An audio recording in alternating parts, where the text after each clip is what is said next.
Hello and welcome back. So this is part 3 and we're going to be looking predominantly at the sink in this part.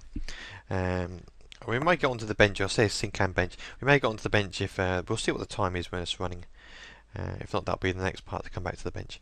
So this layout at the moment has got basically all the geometry for where our sink is going to, our bathroom is going to be. It's just basically the block work, the sort of overall structure. So what I'm going to do now, I'm going to start breaking this down into sort of separate parts, and that will make the texturing and the surfacing so much easier. So I'm going to basically create a new mesh item here.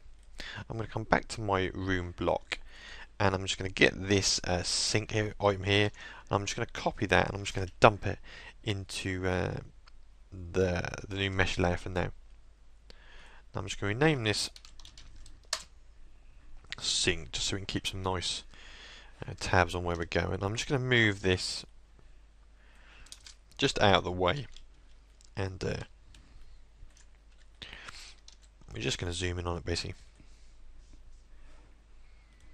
Now what we can do here, we can basically hide geometry.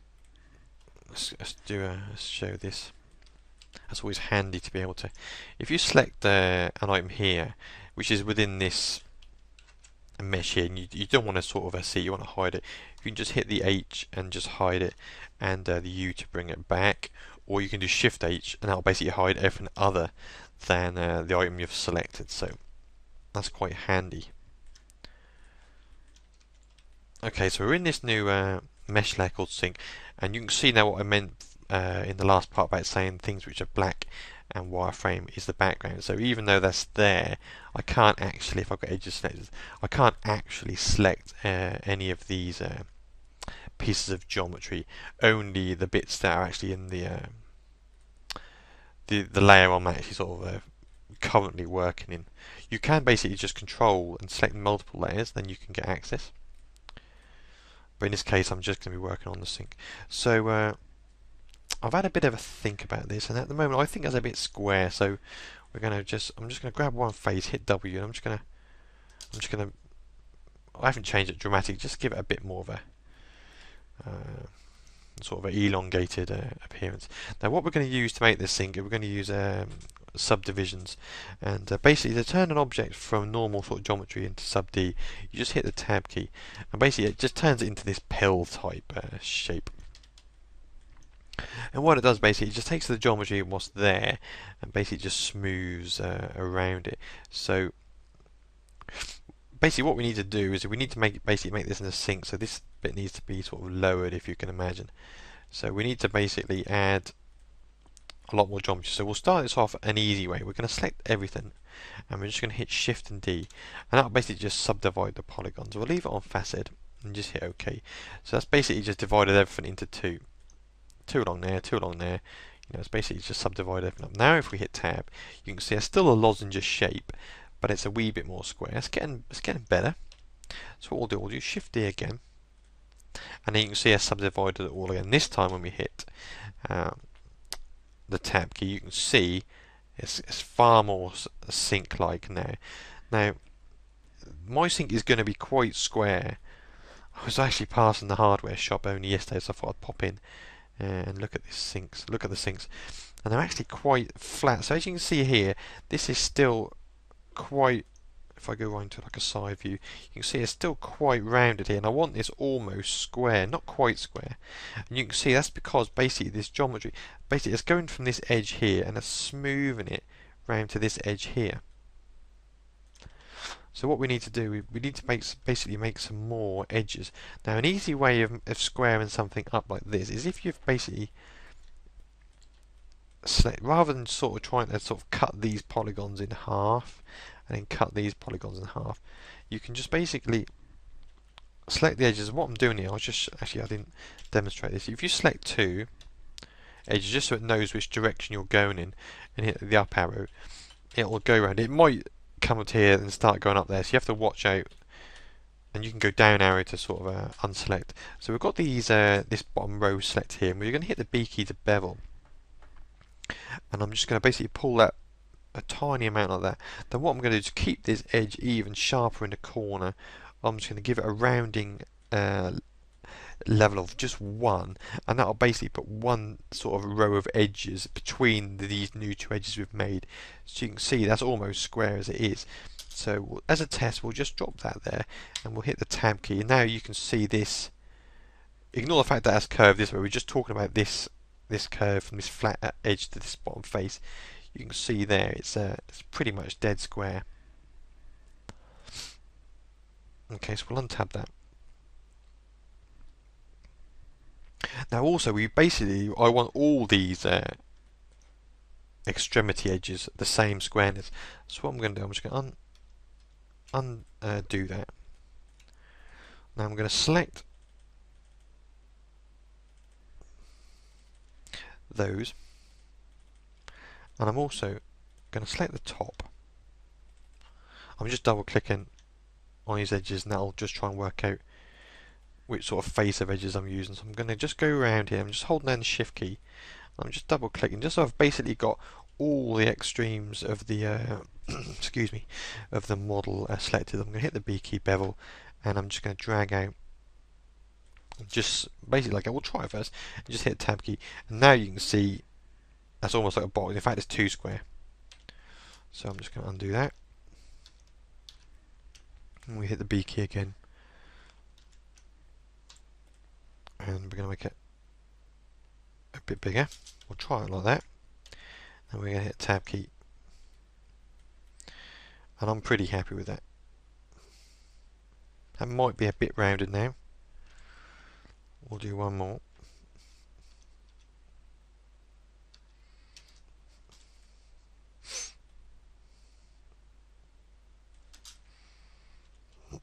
Excuse me, I'm getting a bit of the old man flu, so if I'm coughing and spluttering, I do apologise. So that's basically now pretty much how I want it. Now basically this inner section here, we need to lower this down. This thing's going to be quite square. It's not really going to pull in at all. So I'm going to come back out of sub D. You can work in sub D, but I personally find it easier to sort of work in hard edges. Now, if I select this row here, what we'll do, we'll just move it. Okay. Then we'll hit sub D again. Now you've noticed it hasn't actually changed any of the sort of geometry here, any of this curvature. That's because basically we've already got an edge here, so we haven't got to worry too much. And if I select these two and lower this down, like to make a sink, this is going to be too small, this hole. So basically what I'm going to do is, we don't want to work harder than we have to with these two. I'm just going to select those two down. I'm going to hit scale and just scale out in that axis, which is the Z axis. I'm going to pull it out to there, and I'm going to select these two here. I'm going to do the same. I'm going to hit R to scale. I'm going to scale these out. Okay, just so I've got basically a square piece in there. Now, these four inner polys here, now this is just going to be a test. We might have pulled those out too far. So what I'm going to do, I'm just going to hit the B key, and I'm going to just, for now, I'm just going to pull them down. I'm just going to hit the tab. Now what I'm looking for here is basically this distance here. Okay, so that's far too much. Okay, so what we're going to do, we're going to pull them out again.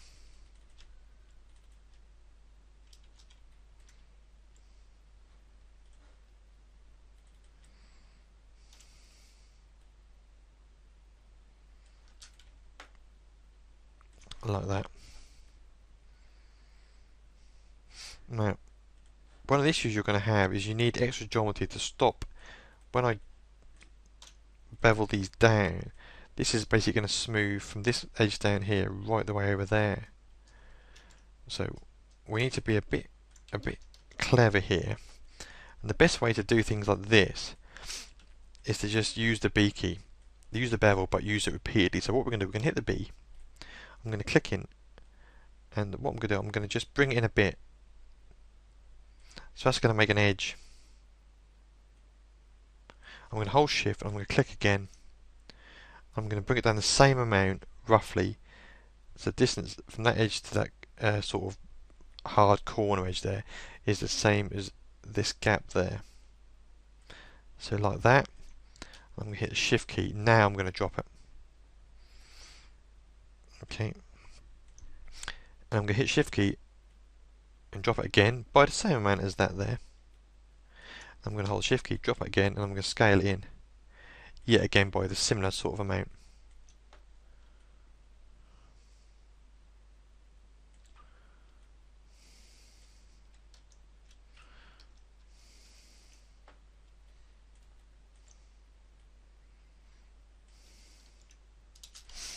And then I'm going to go spacebar drop tool. Okay, so we're getting there now, so we'll hit tab again. So now we've got a nice crisp edge there. We've got an issue of it being almost circular inside there. Now if that's the sort of shape sink you're looking for, then that's fine. But we want it more like this here. So that basically means we need some extra geometry around these edges here. So what I'm going to do basically, I'm just going to select polys here. I'm just going to select a couple there. I'm going to hit L to loop around.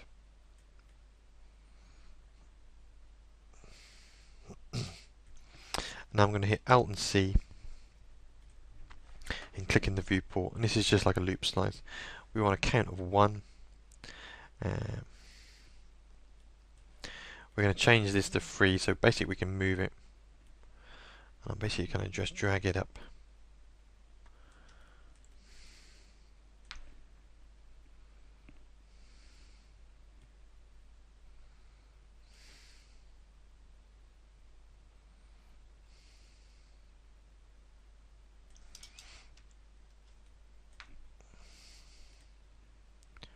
To there. I'm just going to select them two, hit loop, Alt C, click in the viewport.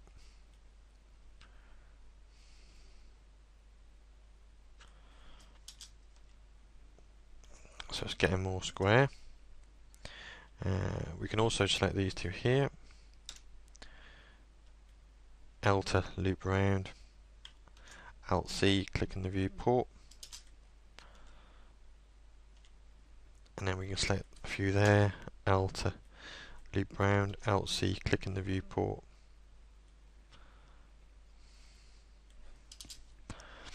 Okay, so now we've got our square sink. Okay.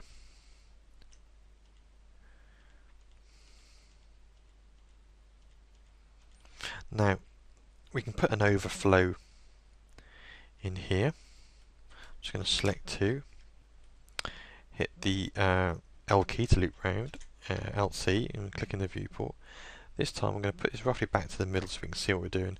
I'm going to hit 2 here, a count of 2. And basically what you can do, you can just move these. So I'm going to stick 2 in there. This isn't going to change any of the sort of bending round here, because there's already geometry in here, so it's not going to affect anything too drastic. Now, this edge here, I'm going to click on it to select it, then I'm going to hit B key to bevel it. And I'm just going to pull it out, just to give us some information there. So we're just going to try this. I'm going to hit the B key. Now we're going to do the same as we did before. I'm going to move it in a little bit. Shift, click, move it back a bit. Shift, click, move it back.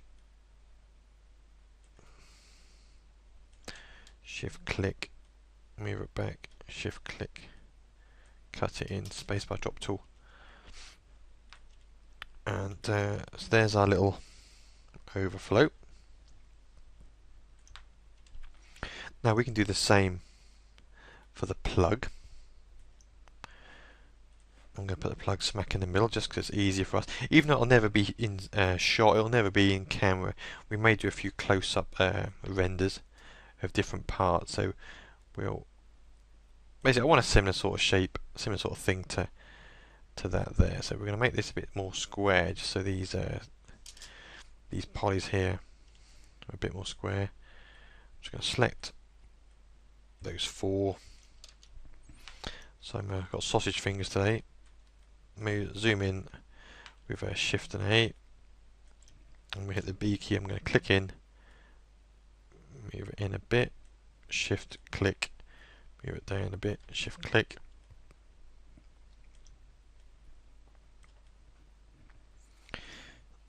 Shift click, Shift click, spacebar drop tool.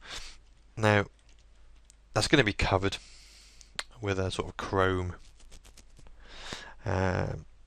plug cover, so it's not okay.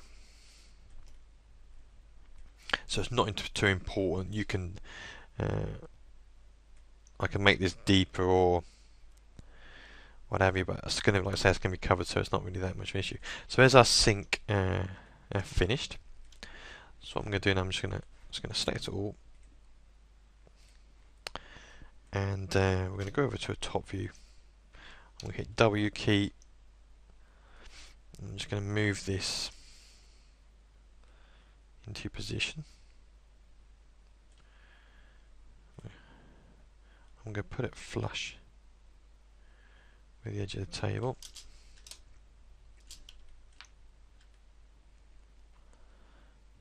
Like that. Just go to side view, make sure it's sitting on the bench there. So that's grand. Okay, so I've moved it in position. I'm going to go back over to the room block layer there. I'm just going to select the old block that was there, and just going to hit the delete key just to kill that out of there. Okay, so there's my sync in situ. Okay. Now the sync bench, let's just grab this.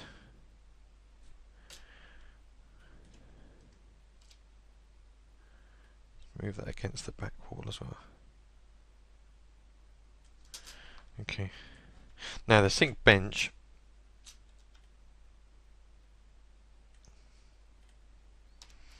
we're going to do that next. So I'm going to bring that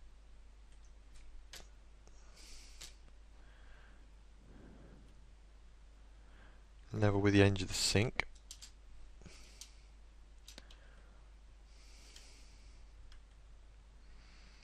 Now this is just going to be a wooden table, so there's nothing really drastic here. So I'm basically going to cut that out there with the Control X. I'm going to create a new mesh item and Control V and paste it in there.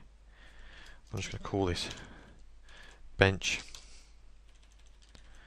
sync bench. Now the only thing we're going to do with this is I'm just going to select all the edges there. I'm just going to hit, actually no I'm not, it's a lie. I'm going to select all the edges, whiz around the back, delete, unselect those edges, hit the B key. I'm just going to put a small bevel on there and just give it a rounding of 3. Okay, so that's our bench done. So when we come back in the next part, we'll add the chrome detailing to hold the bench to the wall, and we'll start working on taps. So I'll see you for that part. Bye for now.